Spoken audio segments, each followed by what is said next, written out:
Всем привет! Это новости Словении. Если вы впервые заглянули на мой канал, меня зовут Хельга, и я перевожу для вас официальные словенские новости простым, понятным языком. В Триестском заливе 40-летний мужчина угнал резиновую лодку и попытался проникнуть на роскошную яхту, которая принадлежит российскому олигарху Андрею Мельниченко. Яхту мужчина не успел угнать, его быстро задержал морской патруль. Но он не растерялся и представился секретным агентом, добавив, что эта яхта принадлежит ему. Уж не был ли это сам Андрей Мельниченко? Яхта находится в Триесте, практически на границе со Словенией. Судно было арестовано итальянскими властями после введения Европейским Союзом санкций против российских бизнесменов в связи с войной в Украине. Речь идет о парусной суперяхте стоимостью около 500 миллионов евро, которая вот уже 3 года привлекает внимание прохожих и, видимо, спецагентов. Длина яхты составляет 143 метра, высота 25 метров, что делает ее самой большой яхтой в мире. Ежегодные расходы на ее содержание составляют около 60 миллионов евро. По имеющейся информации, мужчина не будет привлечен к уголовной ответственности, так как гребной клуб, у которого он угнал резиновую лодку, решил не возбуждать против него дело по факту кражи лодки. У меня даже есть лицензия на убийство. Во вторник днем в Любляне на остановке Баварский двор развернулась масштабная полицейская операция, достойная отдельного эпизода криминального сериала. Поступило сообщение о мужчине с ножом в руках, который пугал прохожих в центре города. На его задержание прибыло не менее 5 патрулей.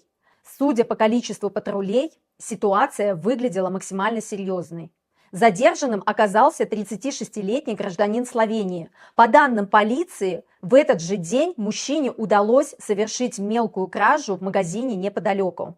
Выяснилось, что мужчина находился под воздействием алкоголя и запрещенных веществ и не желал подчиняться требованиям полиции. Несмотря на масштаб операции, в результате инцидента никто не пострадал. В Люблянском зоопарке сбежала волчица. Похоже, она долго вынашивала план побега, выкопала туннель и отправилась гулять среди посетителей. Посетители даже не обратили внимания на сбежавшую волчицу, видимо, подумав, что это просто чья-то собачка. Многие меня осуждают за негативные новости из Словении. Но вот посмотрите, Люблянский зоопарк является самым интерактивным зоопарком в мире, где посетители могут по-настоящему контактировать с дикими животными. В итоге сотрудникам зоопарка удалось вернуть волчицу домой, а администрация зоопарка сетует, что теперь придется потратиться на обновление вольера. А еще в Люблянском зоопарке есть вольеры с медведями, львами и тиграми. Успейте купить билет.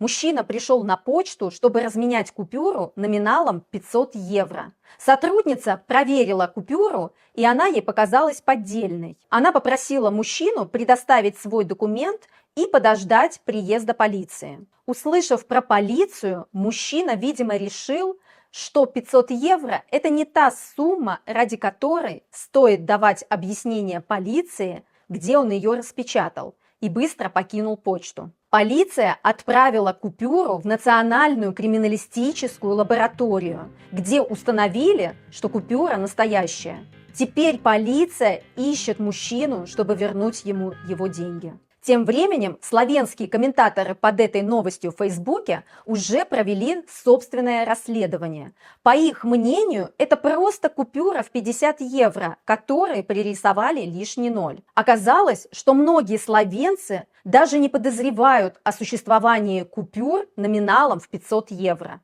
Не исключено, что данная купюра проделала долгий путь из России, где по-прежнему такие банкноты в ходу и не вызывают ни у кого подозрений.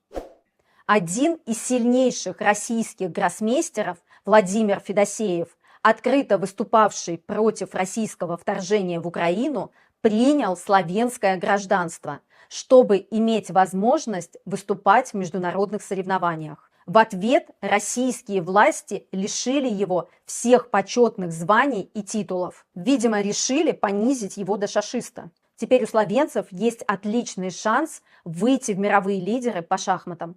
В 1000 километрах от Словении на берегу Волги в российском городе Саратов живет небольшая группа людей с необычной судьбой.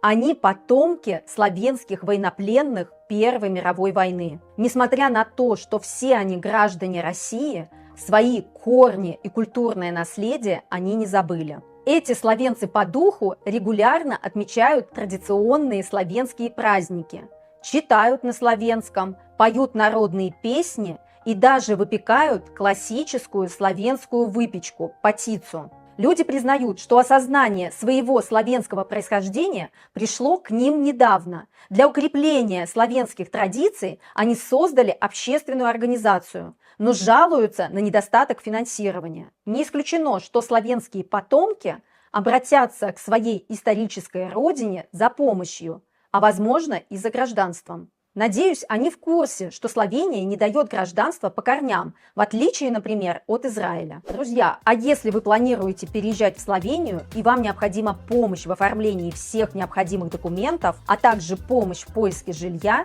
смело пишите в личку моего телеграма.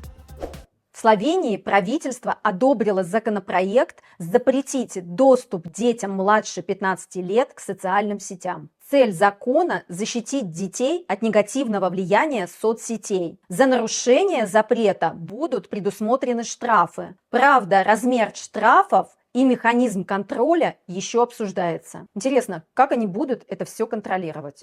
Финскую сборную по прыжкам с трамплина тренировал словенский тренер Игорь Медвед. И в разгар зимних Олимпийских игр финская команда осталась без поддержки своего тренера. Игоря Медведа отправили домой за пьянство. Вот так сильно Игорь отмечал золото словенцев, которые заняли первое место по прыжкам с трамплина. Тренер извинился и в свое оправдание добавил, что во время распития спиртных напитков не успел поесть, и алкоголь взял свое. Закусывайте, господа. К сожалению, извинения не помогли. И чтобы пример не стал заразительным для финской команды, тренера побыстрее отправили домой. И в конце традиционно новости погоды от Алисы. Алиса, какая погода будет в Любляне в понедельник? В Любляне в понедельник будет от 0 до плюс 10, малооблачно, без осадков. Спасибо, Алиса. Хорошее слово. Люблю, когда мне его говорят.